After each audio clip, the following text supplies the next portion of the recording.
Live बजार चलिरहेको बेलामा चाहिँ विभिन्न सिग्नलहरू लाइभ सिग्नलहरू लिनको लागि चाहिँ हामी live data training signal hidden gems यो चाहिँ हामी लाइभ मार्केटको बेलामा चलाउने चाहिँ टुल भयो। हिडन जेम्समा चाहिँ के हामीले स्ट्राटेजीहरू फन्डामेन्टल र टेक्निकल आधारमा सेट गरेको छौँ र त्यो स्ट्राटेजीको आधारमा चाहिँ तपाईँले कुन चाहिँ धेरैवटा इन्डिकेटरहरू चाहिँ म्याच भएको छ। जस्तो फन्डामेन्टलमा हामीले केही यति इन्डिकेटर राख्दै गर्दा 12वटामा 9वटा चाहिँ यसले फुलफिल गरेको छ भन्ने जस्तो मिनिङ जान्छ होइन यो केसमा। यसरी चाहिँ आउट अफ 12 चाहिँ इन्डिकेटर कतिवटा म्याच भएछ भनेर हिडन जेम्सहरू तपाईँहरूले चेक गर्न मिल्छ र यो अनुसार त्यसरी टेक्निकल अनुसार पनि तपाईँले डिफ्रेन्ट इन्डिकेटरबाट चाहिँ चेक गर्न मिल्छ। यो सामान्यतया कुराहरू भए।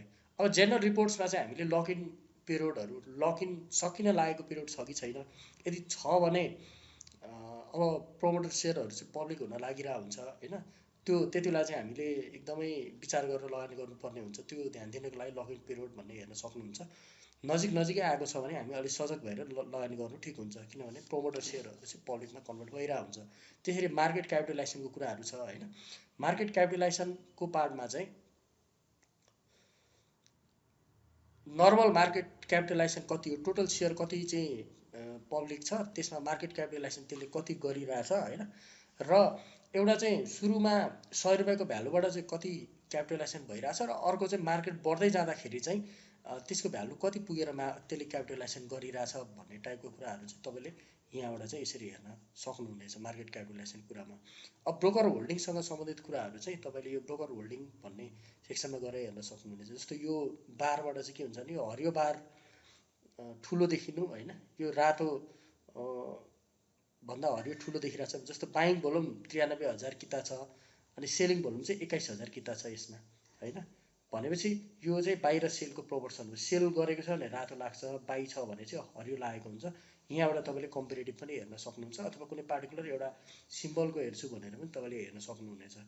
जेनरल रिपोर्ट्स अन्तर्गत राखिएको छ। त्यसरी इपिएस भनेर राखिएको छ। इपिएसको आधारमा चाहिँ तपाईँले अब जस्तो यहाँ सेक्टरहरू डिफ्रेन्ट गरेर पनि इपिएसहरूलाई चेक गर्न सक्नुहुन्छ। इपिएस कस्तो हो त, जस्तो 2082-83को फर्स्ट क्वार्टरको इपिएस चाहिँ यति आयो, यो भनेको कस्तो कन्डिसन हो त भन्दा वर्स्ट कन्डिसन हो भनेर सिस्टमले आफैले इम्प्रेसन दिएको छ। यो चाहिँ वर्स्ट हो, गुड हो, बेटर हो, एउटा भ्यालु मात्रै हेर्दा तपाईँलाई गाह्रो हुनसक्छ भनेर हामीले इम्प्रेसन पनि राखिदिएको छौँ। र वर्स्ट भनेको कस्तो हो भनेर तपाईँले यहाँनिर चाहिँ कर्सर लानुभयो भने त्यसको एक्सप्लेनेसन चाहिँ तपाईँले यहाँनिर देख्न पाउनुहुन्छ।